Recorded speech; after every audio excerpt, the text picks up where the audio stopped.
Alors, une tentative de podcast rapide sur les séries numériques et en gros ce qu'il faut impérativement retenir. Donc, évidemment, c'est pas un cours, ça va prendre peu de temps, mais c'est pour, une fois que vous avez appris le cours, vous permettre de vous remettre un peu les idées en place. Alors, déjà, on ne s'intéresse qu'aux séries numériques. L'an prochain, vous ferez des séries de fonctions, que ce soit des séries entières ou des séries de fonctions tout court. Pour jongler un peu avec ça. Donc, qu'est-ce qu'une série? On a UN, une suite à valeur dans C ou dans R, suite à valeur, et on va s'intéresser à en fait une autre suite définie à partir de ça comme étant la somme. K égale 1 jusqu'à N, ou 0, même il n'y a pas de raison, des UK. Et puis l'objet qu'on va appeler série, ce sera cette suite-là, suite des sommes partielles, dans le cas où elles convergent. Donc on peut faire une construction formelle un peu différente, mais pour nous ça suffira d'avoir compris ça.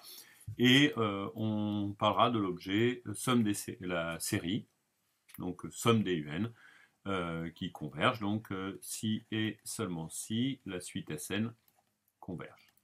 Donc, dans les premiers théorèmes importants, voir la relation entre suite-série avec notamment une fameuse idée de télescopage, puisque si je prends la somme de 1 jusqu'à n, des 0 jusqu'à n, même allons-y, uk plus 1 moins uk, n moins 1, j'obtiens par télescopage, qu'on a vu depuis le début de l'année, un moins u0, d'accord? Ce qui veut dire que j'ai des comportements entre des liens entre la somme des un, la suite un, pardon, et la série de termes général, uk plus 1 moins uk. D'accord? Donc je vous invite à regarder ça. Ce point est important parce que finalement, ça va nous permettre d'étudier certaines suites à l'aide de séries. Et parce que dans les théorèmes que l'on va développer sur les séries, certains nous permettront d'avoir des gros théorèmes de convergence, d'accord, comme ceux qu'on a sur les suites, une suite croissante, majorée, converge, etc., qui vont nous permettre de nous en sortir. Par exemple, l'utilisation de ceci, je vous invite à regarder la preuve de l'équivalent de Stirling. D'accord? Donc je vous rappelle, cet équivalent, vous devez le connaître par cœur, on l'avait déjà vu dans l'année. Racine de n, n puissance n, racine de 2 pi n sur e puissance n comme équivalent de x puissance n. Et une façon de l'obtenir, c'est de trouver d'abord que ici on a bien un coefficient à obtenir. Donc on va utiliser xn, n puissance n, racine de n sur factoriel n, e puissance n. Et on va s'intéresser à la suite xn plus 1 sur xn. Et même à la suite log de xn plus 1 plus xn, qui est donc log de xn plus 1 moins log de xn. Donc d'après ce qu'on a vu au-dessus, la convergence de la série de cette somme-là entraînera la convergence de la suite des logs de xn, donc la convergence des xn vers un réel strictement positif. D'accord? Attention, ici on n'a pas totalement les équivalents. Bien. Première condition grossière de convergence, si la suite un converge, alors la série, le terme général un converge, alors un tend vers 0. D'accord?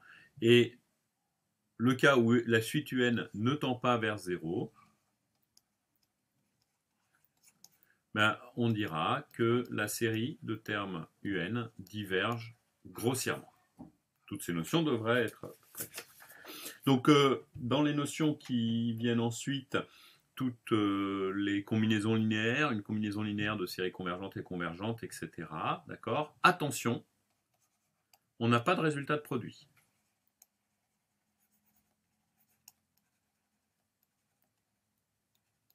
Sur la somme des UNVN. D'accord? On en a quelques-uns qu'on peut trouver. Par exemple, l'exercice qu'on a vu dans le cours, où si UN carré et VN carré convergent tous les deux, on arrive à avoir des résultats dessus. Mais de façon générale, on n'a pas de résultat sur le produit. Pour avoir un résultat sur le produit, vous verrez l'an prochain un produit qui s'appelle le produit de Cauchy, de deux séries. Un petit peu plus compliqué. Ça nous fera penser un petit peu à des polynômes. Enfin, vous fera penser. Troisième grand type de résultat, les équivalences. Alors, les équivalences pour les séries à termes positifs. Donc, attention. Là, je vous demanderai à chaque fois de bien justifier que un est à termes positifs. Je l'ai reprécisé dans chaque correction d'exercice, je l'ai reprécisé dans le cours, je l'ai reprécisé dans les autres vidéos que j'ai pu faire. Faites attention à ça, c'est un point extrêmement important. D'accord?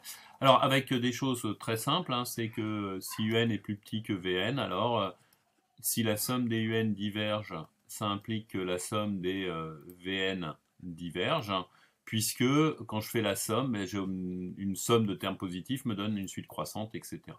Et puis à l'inverse, la somme des VN converge implique la somme des UN converge. Et puis, partant de là, ben, on va raffiner au cas où UN est un petit taux de VN, où UN est un grand taux de VN. Donc ça, je vous invite à aller voir dans tous les sens. On aura les mêmes raisons de convergence. Et puis, le cas probablement le plus utile, même si ceci on s'en sert, par exemple dans le cas de Stirling, avec un petit taux de 1 sur N2, UN équivalent à VN, qui est quand même le cas le plus utile. Alors tout ça nous permet de nous ramener à des suites de références. La plupart du temps, ces suites de références, ça va être des séries de Riemann. C'est-à-dire que je vous rappelle que la somme des 1 sur n alpha, cette série converge si et seulement si alpha est strictement plus grand que 1. Et donc souvent, on va se ramener à des équivalents qui ressembleront à du Riemann, et donc on pourra en conclure comme ça la convergence. Alors un petit mot là-dessus, ça veut dire que quand vous allez faire un développement limité, bien il suffit, UN, vous allez calculer son développement limité, alpha plus par exemple bêta sur n plus, ben, il vous suffit d'avoir un grand taux de 1 sur n2 pour parler de la convergence. D'accord? Donc vous pouvez avoir le terme en 1 sur n2 plus, etc. Pourquoi? Ben, parce que si alpha n'est pas nul, alors UN tend vers alpha, donc la somme des UN diverge grossièrement. Si alpha est nul et que bêta est non nul, alors UN est équivalent à bêta sur n étant de signe tout le temps constant. Si bêta est négatif, tout est négatif, on garde la même chose, d'accord? Et donc la somme des UN diverge cette fois.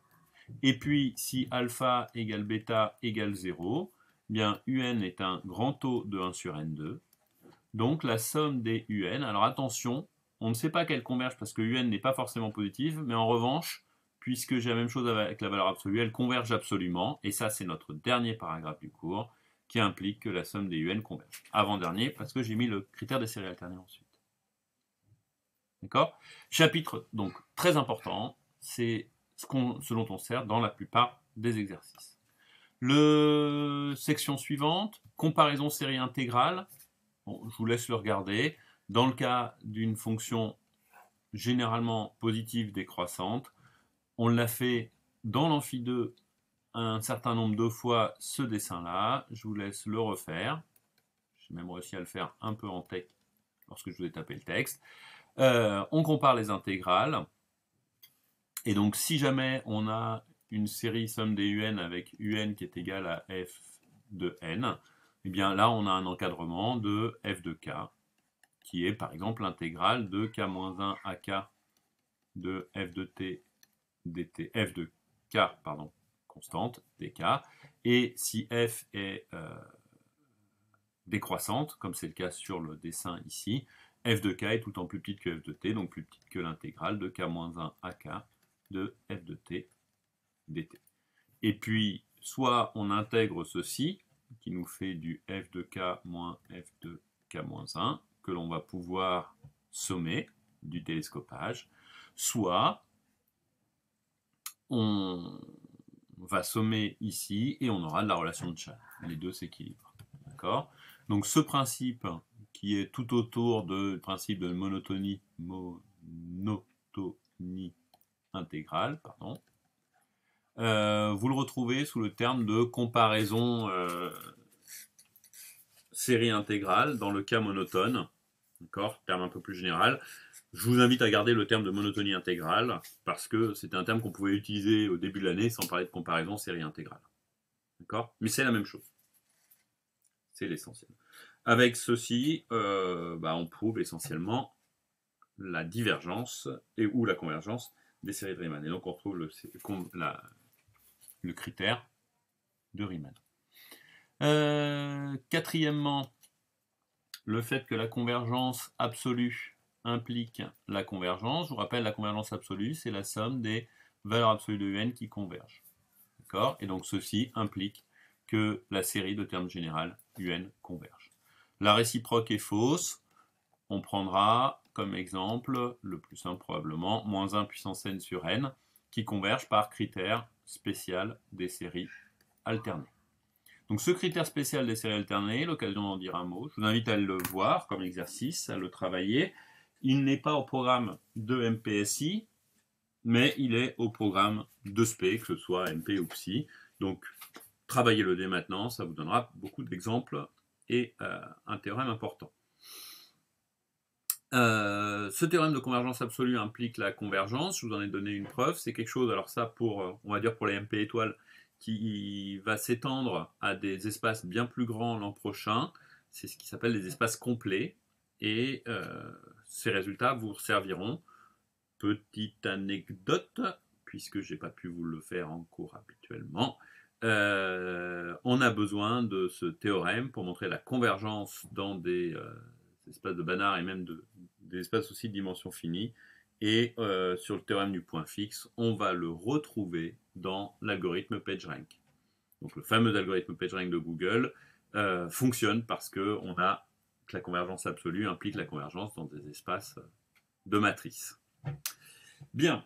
Et dernier point, donc le critère des séries alternées, je ne reviens pas dessus, c'est un exercice. Vous le regardez en détail, d'accord? Et ça vous donne un exemple. Alors je vous en ai donné deux, il y en a un autre vu en exercice. Donc je vous invite à le regarder à nouveau. Donc l'exercice du cours, je crois que c'était plus moins 1 puissance n sur racine de n, pour n plus grand que 1. Bon, bah, j'ai un qui est équivalent à moins 1 puissance n sur racine de n. Je sais que la série de termes moins 1 puissance n sur racine de n converge. Ça, c'est le critère des séries alternées. Et pour autant, je ne peux pas dire que un converge, puisque si je conduisais le développement limité de un, c'est du moins 1 puissance n sur racine de n, moins un terme qui doit être en 1 sur 2n, plus... Alors, un grand taux de 1 sur n puissance 3,5. Si vous voulez écrire le terme, vous allez avoir un racine de n au cube, un tiers, etc. Bon, ben ça nous donne un terme tel que la somme converge. Ici, la série converge. Donc, la somme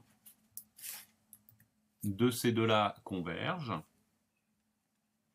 Alors que ceci, par Riemann, diverge. Et la somme d'une convergente et d'une divergente est divergente. Un petit raisonnement par l'absurde le montre sans difficulté.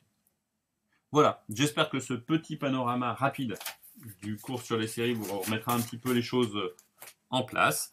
Et n'hésitez pas à me dire si vous a été utile.